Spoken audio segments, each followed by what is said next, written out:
उंची वाढत नाही म्हणून 12 वर्षाच्या मुलाला त्याच्या आईवडिलांनी अशी काही जडीबुटीवाली मेडिसिन द्यायला सुरुवात केली. गुजरातमधून आणली होती, त्याचं नाव गाव काही माहिती नाही, आणि औषधं द्यायला सुरुवात केली. प्रथम वजन वाढताना बघून ते खूप खुश झाले आणि नंतर मग सगळी गोष्ट प्रमाणाबाहेर गेली. आणि त्याला माझ्या क्लिनिकमध्ये जेव्हा ओबेसिटी डेव्हलप झाली तेव्हा आणलं होतं. तर त्याचा अगदी तो पुरीसारखा सगळा चेहरा आणि सगळं मून फेस बघून माझ्या मनात पाल चुकचुकली की इथे काहीतरी चुकीचं चाललंय.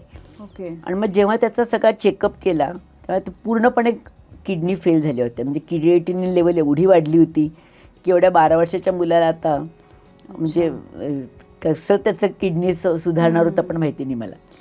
आणि हे सगळं का होत होतं तर त्याच्या एक्सरसाइजकडे, फूडकडे लक्ष न देता फक्त शेजारचा मुलगा उंच झालाय, माझा मुलगा का उंच होत नाही म्हणून ती आईवडिलांनी काहीतरी चुकीची औषध दिली.